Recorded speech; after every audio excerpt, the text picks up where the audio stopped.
ঘর থেকে যখন নাকি তোমরা বাহির হবা, অখত থেকে সুন্দর কাপড় পরিধান করিয়া পর্দা করিয়া বাহির হওয়া। ওই মাটায় নিজের শরীরটাকে বিন পুরুষকে দেখাইয়া যুবকদেরকে পাগল করিয়া দিত। আল্লাহ রাব্বুল আলামিন এইটার জন্য বারণ করিয়াছিল, তোমরা দুনিয়ার বুকে চলবা, কোনো অসুবিধা নাই, কিন্তু আমার পর্দা লঙ্ঘন করে তোমরা চলবা। পর্দা লঙ্ঘন করে যদি তোমরা না চলো তাহলে তোমার আযাব হবে। এই কথা 1400-1500 বছর আগেই আমার নবী বিশ্বনবী রহমাতুল লিল আলামিন জানায় দিয়েছিলেন।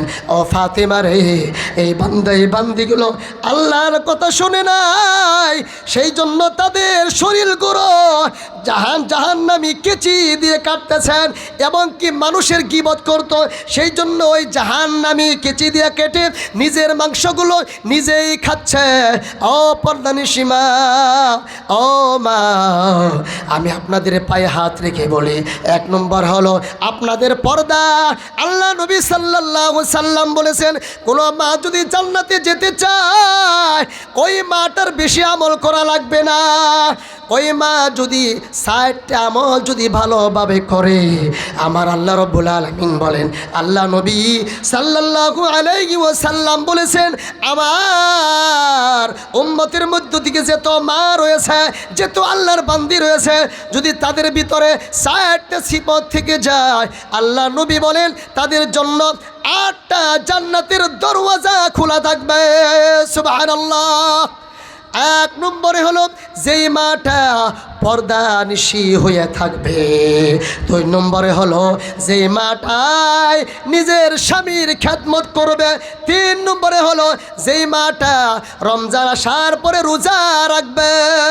4 নম্বরে হলো যেই মাটা আজান দিবে, আজান দেওয়ার সঙ্গে সঙ্গে 5 ওয়াক্ত নামাজ আদায় করবে। ফজরের আজান দিয়েছে, ফজরের নামাজ পড়েছে। জোহরের আজান দিয়েছে, জোহরের আজান দিয়েছে। ইশারের আজান দিয়েছে, ইশারের নামাজ পড়েছে। মাগরিবের আজান দিয়েছে, মাগরিবের নামাজ পড়েছে। আসরের আজান দিয়েছে, আসরের আজান দিয়েছে। আমার নবী রহমাতুল লিল আলামিন বলেন, ওই বান্দির জন্য, ও মা, যাদের উপরে নামাজ ফরজ হয়েছে, যাদের স্বামী রয়েছে, যাদের উপরে পর্দা করা হুকুম, পর্দা ফরজ হয়ে গিয়েছে, আমি সবাইকে পায়ে হাত রেখে বলি, মা, এই দুনিয়া তো থাকার জায়গা না, এই দুনিয়া থেকে একদিন বিদায় নিতে হবে। আপনার স্বামী, আপনি যদি আজকে যদি মরে যান, আপনার স্বামী আপনাকে দাফন করিয়া কাল পরশুর ভিতরে অন্য নারী নিয়ে আসবে। ও মা, আপনারা কিসের জন্য পাগল হয়েছেন? দুনিয়ার জন্য পাগল হয়েন না, দুনিয়ার সাজগোজের জন্য পাগল হয়েন না। আল্লাহ নবী রহমাতুল লিল আলামিন এক সময় মা ফাতেমা রাদিয়াল্লাহু তাআলা আনহার বাড়ির দিকে রওনা হলেন। মা ফাতেমা, ও মা, আপনার জিন্দগি মা ফাতেমার মতো বানান। মা ফাতেমার বাড়ির দিকে রওনা হয়ে গেলেন। মা ফাতেমার বাড়ির ভিতরে যখন নাকি চলে গেলেন, যাওয়ার পরে দেখেন মা ফাতেমা আমার নবী রহমাতুল লিল আলামিনের সম্মুখে যখন নাকি দাঁড়াইছে, আমার নবী দুটা চোখের পানি ছেড়ে দিয়েছে। ও কলিজার টুকরা ফাতেমা,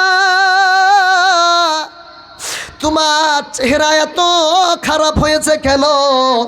আমার মনে হয় তুমি অনেক দিন ধরে খানা খাও না। মা ফাতেমা বলতেন, ইয়া রাসূলুল্লাহ, ইয়া হাবিবাল্লাহ, 1 দিন না 2 দিন না, আজকে 3 দিন হয়ে যায় আমার বাড়িতে চুলার মধ্যে আগুন জ্বলে না। সুবহানাল্লাহ। শুধু তাই নয়, শুধু তাই নয়, আল্লাহ নবী সাল্লাল্লাহু আলাইহি ওয়াসাল্লাম হাদিসের মধ্যে বর্ণনা করেন। হযরত আলী রাদিয়াল্লাহু তাআলা আনহু বলেন, আল্লাহ নবী সাল্লাল্লাহু আলাইহি সাল্লামের থেকে বর্ণনা করেছেন, হযরত আলী রাদিয়াল্লাহু তাআলা আনহু বলেন, আমার কাছে যখন নাকি আমার ফাতেমা রাদিয়াল্লাহু তাআলা আনহাকে আমাকে যখন নাকি স্ত্রী হিসাবে আমার কাছে দিয়েছেন, আল্লাহ নবী সাল্লাল্লাহু আলাইহি সাল্লাম এক সময় আমার বাড়িতে আসেন। ফাতেমা রাদিয়াল্লাহু তাআলা আনহা বসে বসে নামাজ আদায় করতেছে। আল্লাহ নবী সাল্লাল্লাহু আলাইহি সাল্লাম জিজ্ঞাসা করলেন, ও ফাতেমা রে, তুমি কেন বসে বসে নামাজ আদায় করো? মা ফাতেমা বললেন, আব্বা, আমার স্বামীর টাকা পয়সা নাই, আমার যে ভালো কাপড় পরিধান করাবে। ইয়া রাসূলুল্লাহ, ইয়া হাবিবাল্লাহ, আমার মনে সাক্ষী দিয়েছে আপনি আমার বাড়ি আসবেন, আমার পিছনে কাপড় ছিঁড়া, এক তালি নয়, দুই তালি নয়, 13টা তালি। ও মা, আমি তোমাদেরকে বলছি না তালি দিয়া নামাজ পড়ো না, আমি একটা নসিহতের জন্য বলতেছি। 13টা তালি দেখিয়া আমার নবী, বিশ্ব নবী রহমাতুল্লিল আলামিনের কন্যা ফাতেমা তারপরে বসে বসে নামাজ আদায় করে আর বলতেছেন, ইয়া রাসূলুল্লাহ, ইয়া হাবিবাল্লাহ, আমি এই জন্য বসে বসে নামাজ আদায় করতেছি। আপনি যদি আমার এই কাপড়ের মধ্যে তালি দেখেন, ছিঁড়া দেখেন, আপনি আমার স্বামীর উপরে রাগ করবেন। আমি চাই না আপনি আমার স্বামীর উপরে রাগ করেন। ও মা, আমাদের বাড়িতে আলনার ভিতরে কাপড় ভর্তি, শোকেসের ভিতরে কাপড় ভর্তি। মা ফাতেমা এত কমজোর থাকার পরেও সম্পদ তো নাই, কিছুই নাই, টাকা পয়সা নাই, বাড়িঘর নাই, কাপড় কিছুই নেই, তারপরেও এক ওয়াক্ত নামাজ কামাই দেয় না। শুধু তাই নয়, চাক্কি চুষতেছে, চাক্কি ঘুরাইতেছে আর জবানের মধ্যে বলতেছে আল্লাহ আল্লাহ আল্লাহ আল্লাহ আল্লাহ আল্লাহ। এই আল্লাহর জিকির করতেছেন, আল্লাহর জিকির করতেছেন। শেষ মুহূর্তে একটা কথা বলি, আমি শেষ করিয়ে দেব। ও আল্লাহর বান্দি, আল্লাহর বান্দি, আমাদের ভিতরে সব কিছু রয়েছে, আমাদের স্বামী ভালো, আমাদের ঘরের ভিতরে কাপড় রয়েছে, নামাজ পড়ার জায়গা রয়েছে, কিন্তু আল্লাহ রব্বুল আলামিনের হুকুম আদায় করি না। কারণ হলো আমাদের ভিতরে জাহান্নামের ভয় নাই, আমাদের ভিতরে আল্লাহর মহব্বত নাই, নামাজের মহব্বত নাই, আমাদের ভিতরে শয়তানের মহব্বত ঢুকে গেছে। ও মা, শেষ মুহূর্তে একটা কথা বলে যায়, হযরতে আলী, হযরতে ফাতিমা জিন্দেগি কেমন ছিলেন। আমার নবী, বিশ্ব নবী রহমাতুল্লিল আলামিনের কন্যা ফাতিমা রাদিয়াল্লাহু তাআলা আনহার এক সময় বেমার হয়ে যায়, একদিন না, দুই দিন না, প্রচুর বেমার হয়ে যায়, বুখার হয়েছে, বেমার হয়ে জ্বর উঠেছে।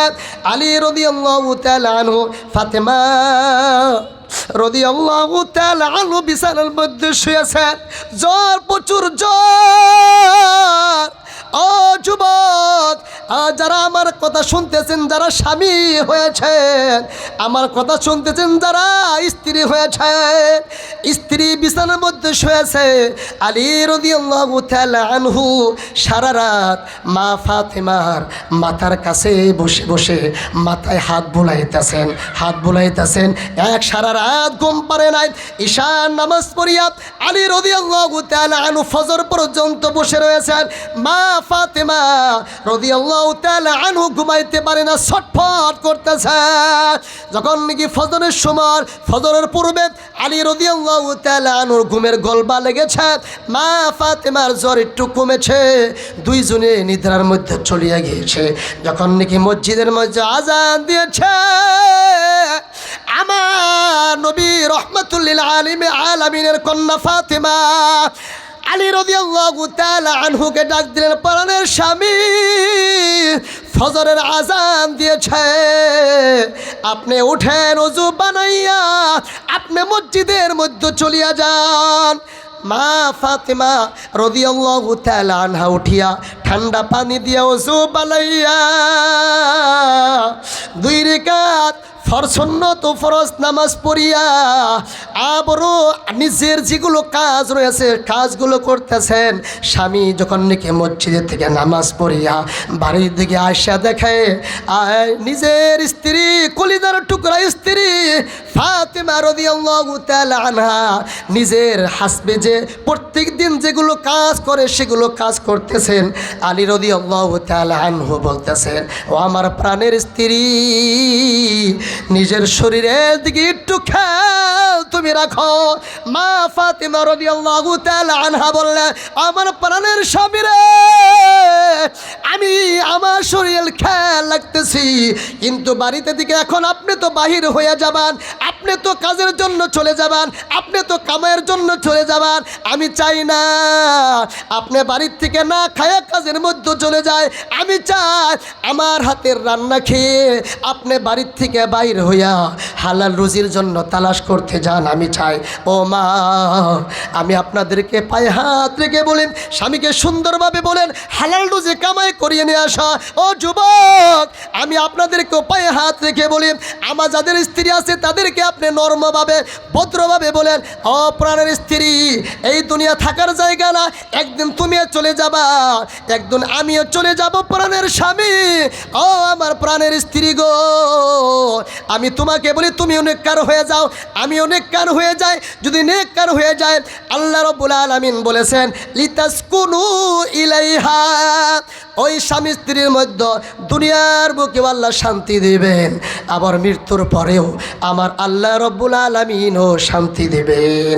সেই জন্য আমার মা, ও মা, অনেক কিছু বললাম, অনেক কিছু বলেছি, আমরা সবাই আমল করব ইনশাআল্লাহ। আমার স্বামীকে ভালো করে আজান দেওয়ার সঙ্গে সঙ্গে নামাজের জন্য পাঠাইয়া দিব। আমার যুবক যারা রয়েছে, আমাদের স্ত্রীকেও বলবো, মাকে বলবো, আমার মেয়েকে বলবো, ও আমার মেয়ে, প্রাণের মেয়ে, আমার প্রাণের স্ত্রী, ও মা, আপনার বাড়ির মধ্যে নামাজ আদায় করেন, পর্দা করিয়া থাকেন, আল্লাহর হুকুম মানেন, স্বামী নবীর সন্নত নিয়ে চলেন, মা বাবার কথা আপনারা শোনেন। আল্লাহ রাব্বুল আলামিন আপনাদেরকেও দুনিয়াও শান্তি দিবে, আখিরাতের মধ্যেও শান্তি দিবে। সেই জন্য আমি সবাইকে বলি, ও মা, আমি আপনাদের সবাইকে পায়ে হাত রেখে বলি যে আমরা সবাই নিজেও ভালো হব, এবং কি আমাদের স্বামী যারা রয়েছেন তাদেরকেও ভালো করার জন্য আমরা চেষ্টা করব। কি কামাই করে নিয়ে এসে, কোথার থেকে নিয়ে এসে, আমরা সবাই একটু খেয়াল রাখবো, নিজেও হালাল যেন না খাই, নিজেও হালাল খাবো, আমার স্বামীকেও হালাল খাওয়াবো। প্রত্যেক মানুষকে আমরা কি করব, হালাল খাওয়ানোর জন্য খাইয়ে আমরা আল্লাহ রাব্বুল আলামিনের ইবাদত করব। আর আমরা নিজেরা যদি পরস্পরের মধ্যে দুশ্মনী হয়ে যায়, আমাদের ছেলে পেলে যদি হয়ে যায়, আমাদের ছেলে পেলেও আমাদের কিছু কি বা আখলাক পাবে। সেই জন্য আমরা নিজেরা যদি স্বামী স্ত্রী মোহাব্বত করেওয়ালা হয়ে যায়, আমার ছেলে সন্তানও ভালো হবে। আমরা সবাই জানি খাজা মুঈনুদ্দিন চিশতি আজমিরি রহমাতুল্লাহি আলাই বলেন, এক সময় সে বাঙ্গাল গিয়েছেন, কলিকাতা গিয়েছেন, আর সেখানে যাওয়ার পরে 70,000 বিধর্মী, 70,000 কি করেছেন, 70 লাখ মানুষ কি হয়েছে, মুসলমান হয়েছেন। 70,000 মানুষ মুসলমান হয়েছেন, আর 70 লাখ মুসলিম মানুষ তার হাতে বাইত হয়েছেন। যখন নাকি খাজা মুঈনুদ্দিন চিশতি রহমাতুল্লাহি আলাই বাড়ির মধ্যে গিয়েছেন, তার মনের মধ্যে খুশি খুশি ভাব। আর মা তখন বললেন, হে খাজা মুঈনুদ্দিন, আজকে তোমার মনটা খুশি লাগতেছে, কারণ কি? খাজা মুঈনুদ্দিন আজমিরি রহমাতুল্লাহি আলাই বলেন, মা, আজকে আমার খুশি হলো, আমি বাঙ্গালে গিয়েছিলাম, আমার হাতে 70,000 বিধর্মী মানুষ মুসলমান হয়েছে, আর 70 লাখ মুসলমান মানুষ আমার মতে বায়েত হয়েছে, আল্লাহর ইবাদত করবে, আল্লাহকে তারা মানবে, আল্লাহ রসুলকে মানবে। খাজা মুঈনুদ্দিন চিশতি রহমাতুল্লাহি আলার মা বললেন, হে খাজা মুঈনুদ্দিন, এটা তোমার কোনো কামাল নয়, এটা আমার কামাল। সুবহানাল্লাহ। তখন খাজা মুঈনুদ্দিন বললেন, মা, আপনার কামাল অবশ্যই, আপনি একটু বলেন না। খাজা মুঈনুদ্দিন রহমাতুল্লাহি আলার মা বললেন, হ্যাঁ খাজা মুঈনুদ্দিন, যখন নাকি তুমি ভূমিষ্ঠ হয়েছ, যতদিন পর্যন্ত তুমি আমার স্তনের থেকে দুধ পান করেছ, আমি একটা দিনও বিনা ওযুর দ্বারাই, বিনা ওযু ছাড়া আমি তোমাকে আমার স্তনের থেকে দুধ পান করাই নাই। সুবহানাল্লাহ। সেই জন্য আজকে আমার এই আমলের কারণে তোমার হাতের মধ্যে এত মানুষ আজকে ইসলাম গ্রহণ করেছেন। সুবহানাল্লাহ। হো মা, আমি আপনাদেরকেও বলি, সবাই আমরা ওই রকম মা হব ইনশাআল্লাহ। আল্লাহ সুবহানাহু ওয়া তাআলা আমাদের সবাইকে সুরাত থেকে বেশি বেশি আমল করার জন্য তৌফিক দান করেন। মা, আমরা সবাই বলি আমিন। রাস্তাঘাটে যে মেয়েটার মাথার কাপড় নাই, বুঝতে হবে সেই মেয়েটার লজ্জা শরম নাই। রাস্তাঘাটে যেই মেয়েটার মাথার কাপড় নাই, বুঝতে হবে সেই মেয়েটার লজ্জা শরম নাই। কিছু মেয়ে নিজের দেহ পার কেউ দেখায়, কিছু মেয়ে নিজের দেখ বাজারেও দেখায়। লজ্জা না থাকিলে কি আর লজ্জা দেওয়া যায়, লজ্জা না থাকিলে কি আর লজ্জা দেওয়া যায়। ওয়া আখির দাওয়ানা আলহামদুলিল্লাহি রব্বিল আলামিন। আসসালামু আলাইকুম ওয়া রাহমাতুল্লাহি ওয়া বারাকাতুহু।